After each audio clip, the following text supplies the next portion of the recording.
So E3 2020 and the Electronic Entertainment Expo as a whole, they're imploding, man.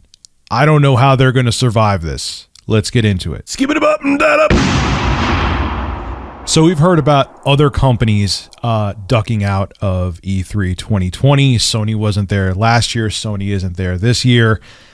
And it just seems to be a domino effect. And now I Am 8-Bit, which you probably may have never even heard of them before, is ducking out of E3 2020. This is what they tweeted, though, but they were a crucial part of E3 2020. This is what they had to say on Twitter, and this is why it's a big deal. It's with mixed emotions that I Am 8-Bit has decided to resign as creative directors of what was to be an evolutionary E3 2020 floor experience.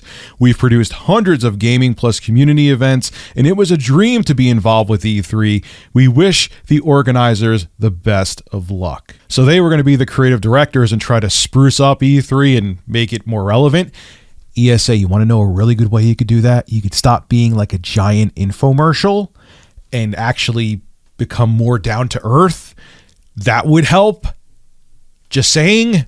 I watch E3, especially EA's E3 press event, and it's so cringeworthy, man. I don't know. I hate using that word. I think it's overused, but wasn't it true? EA's press events are so bad. So bad. But even EA's cringeworthy E3 presentations don't happen anymore. Last year, they weren't at E3. They just had their own live stream events.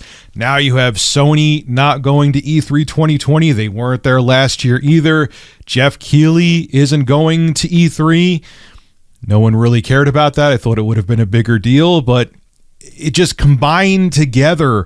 All of these things are just proving that E3 isn't really necessary anymore. And no matter what they do to try to spruce it up, which probably means they're going to try to be more artificially edgy and cater to an audience that doesn't give a crap about E3, it's just not working. And then we have a state of emergency now declared in California for a reason I can't mention, because then this video will be suppressed on YouTube.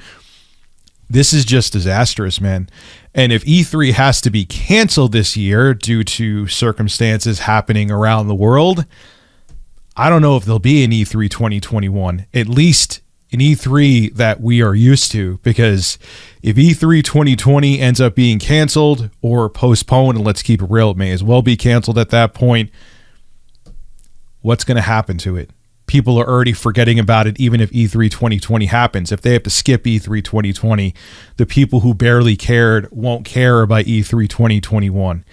It's an interesting time in the game industry because everyone now can simply just go to the PlayStation YouTube channel, the Nintendo YouTube channel, the Microsoft YouTube channel, go to, there's blog posts by Microsoft and Nintendo and so on and so forth, and everything's just a mouse click or a smartphone tap away. We don't need these events anymore where you have to go somewhere to find out information. Everything is leaked on the internet. A lot of times the leaks actually do have valid information in them, even if there's invalid information in them as well. And we find out everything way before the next E3 event. So it just kind of makes you scratch your head and think, why does E3 still exist? And Nintendo, back when they first started doing the directs in 2011, they had it right. I remember thinking they were crazy for doing that, but they knew what they were talking about and they saw the future, and now other companies are seeing it as well. I don't see E3 around that much longer, and honestly, it makes sense because it's just unnecessary. This is Rich of Review Tech USA signing out. Have a good one.